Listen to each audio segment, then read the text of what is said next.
Okay, everybody, now we're going to be talking about the different kinds of tasks that groups can do.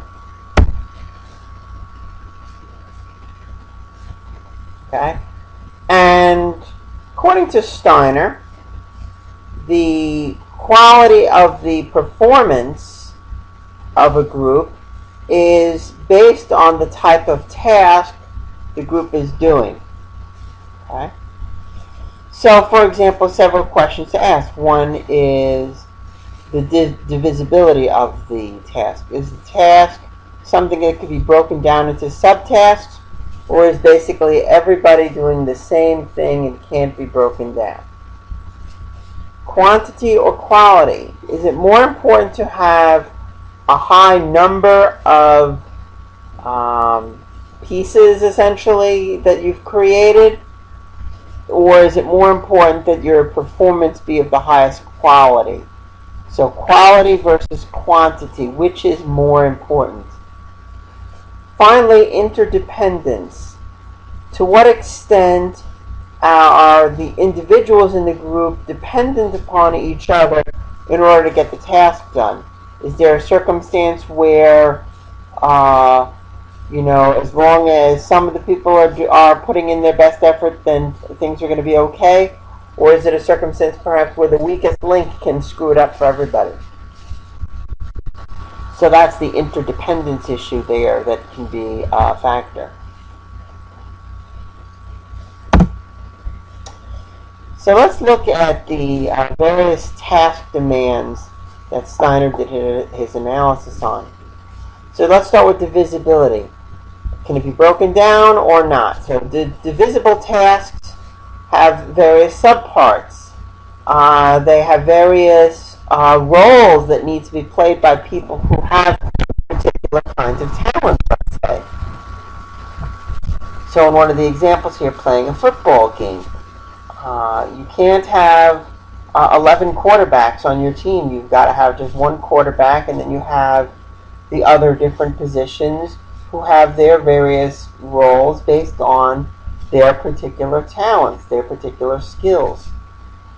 And in this case, in a divisible task, what it means is that you can't expect one person to do it. You have to have a group activity. It has to be a group activity.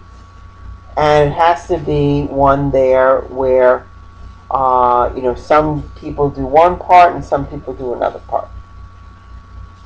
Or where you have one part gets done and then the next part didn't get done, or something like that.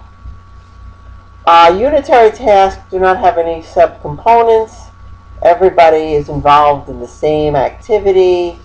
It's just that their activities together could be, would make it stronger than just one person doing it.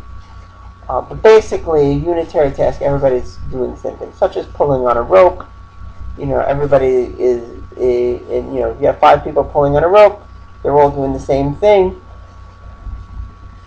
There's no subparts to pulling a rope. Next question to ask, is quality more important or is quantity important? With quantity, perhaps speed is the issue here. You want to be able to create as many performance as possible. So you may be coming up with as many ideas as possible. Lifting as much weight as possible. Scoring the most goals. These are examples of quantity. You're not interested in quality, you're interested in how many. Keep as many as possible.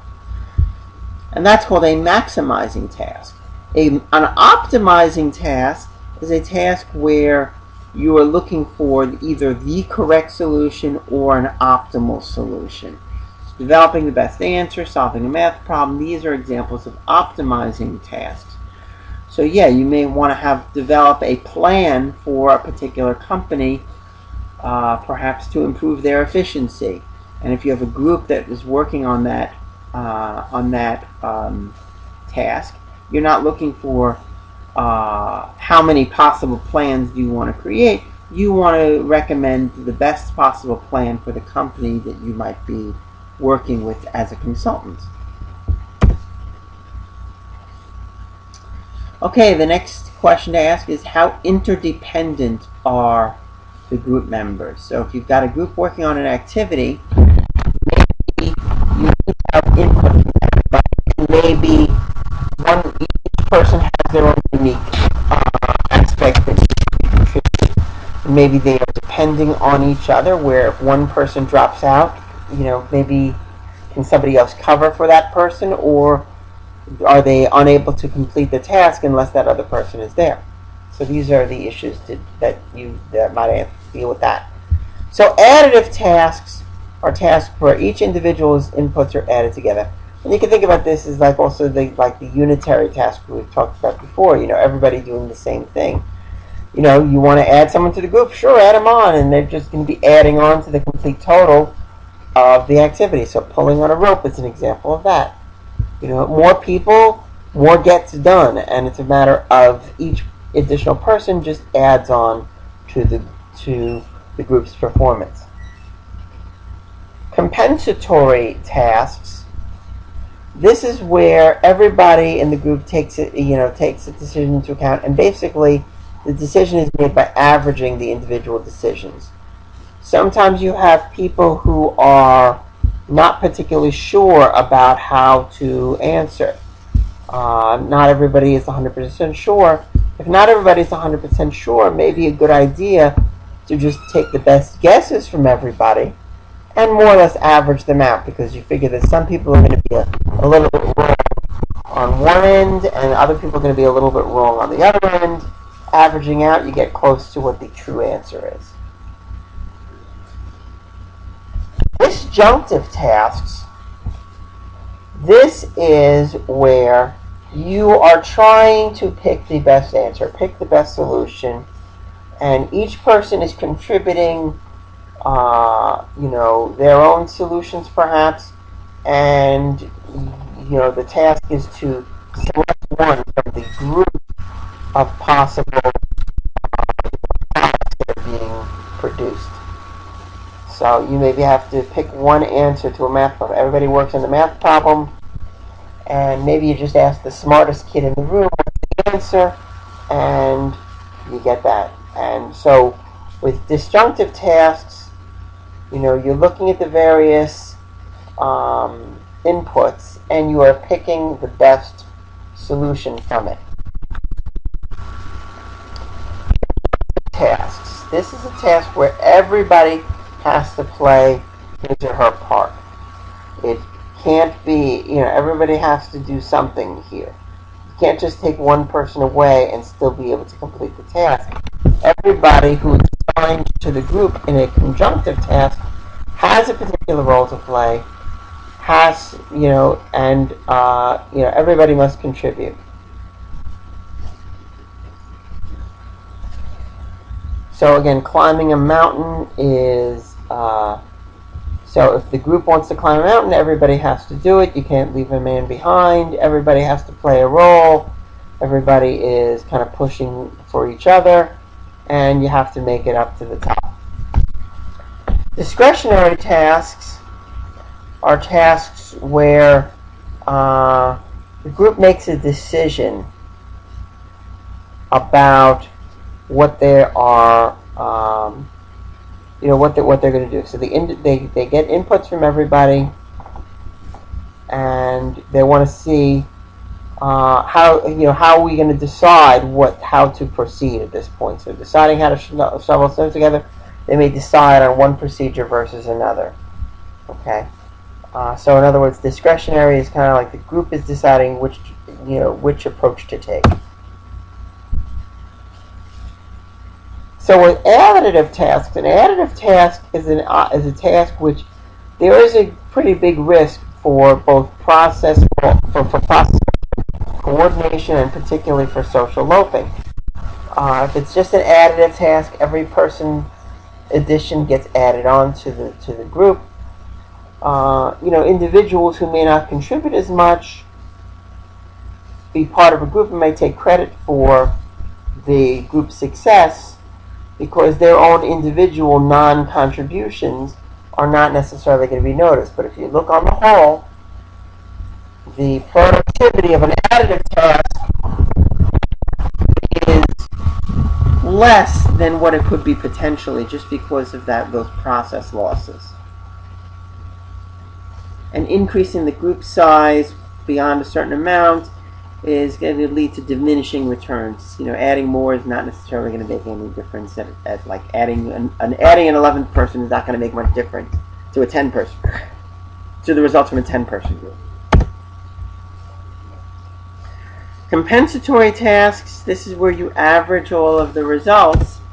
And again, if you're talking about a task where you're not sure about what the issue is here, but it looks like a fairly easy task, the group is actually going to be better. The group's average is actually going to be better than the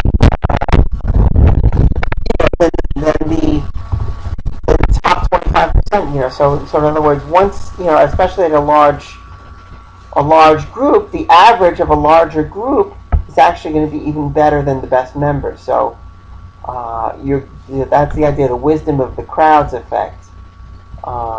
Is that when the judgments are average, it's actually going to be better than what you get from one. But really, this only works for an easy problem when you're averaging the responses. Because on a difficult problem, maybe there is only one correct answer. And the averaging the results is not going to get it. So the averaging does not work well in terms of accuracy when it's a difficult problem. If it's a difficult problem, the best people are going to come up with the best solutions, and that's basically what happens. Because again, the crowd may be essentially ignorant. The smart people essentially know what they're doing on the particular task, and they're going to perform the best. If you've got a disjunctive task, if you recall the disjunctive task, you have everybody has their inputs and they select the best from the group. The truth wins rule. If you're working on problems in which the solution is like an aha problem, where once the truth is revealed, you know it's the correct answer, and you kind of like, so those mind teasers, those puzzles, usually are examples of that, where, and once you come up with the solution, it's like, oh yeah, that's it.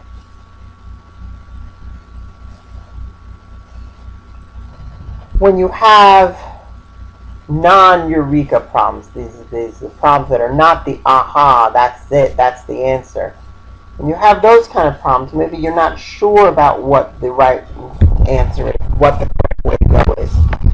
Then groups will also rely on the truth-supported wins rule. So in other words, if someone has a solution, that solution can't be just one person saying it, where you need to have multiple people kind of latching on to that particular solution in order for that to be chosen, in order for that to be the way, the direction the group goes.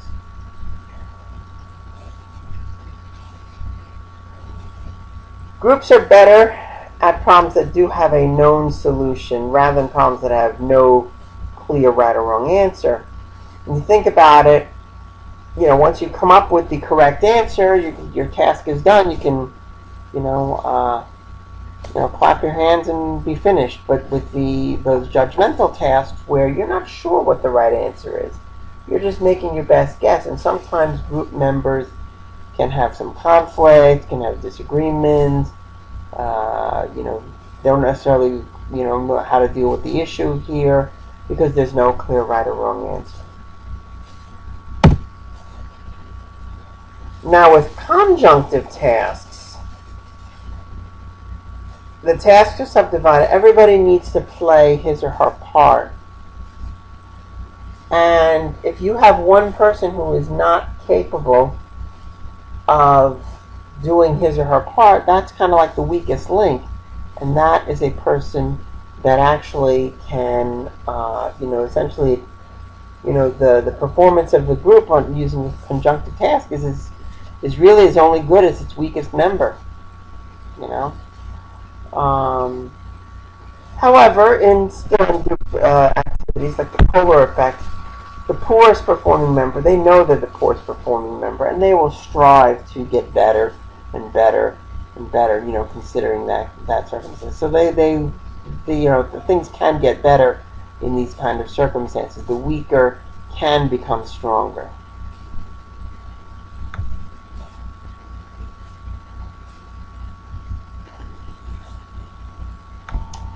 Now we're talking about discretionary tasks. Remember that discretionary tasks, in other words, the task is, okay, the group is getting together to decide what to do to solve a particular problem.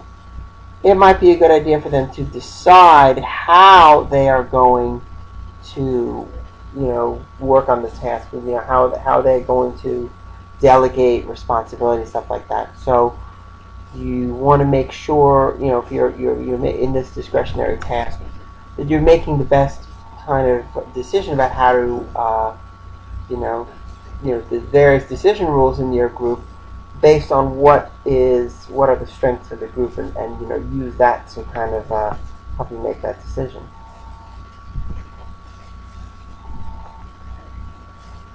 Now, one of the things to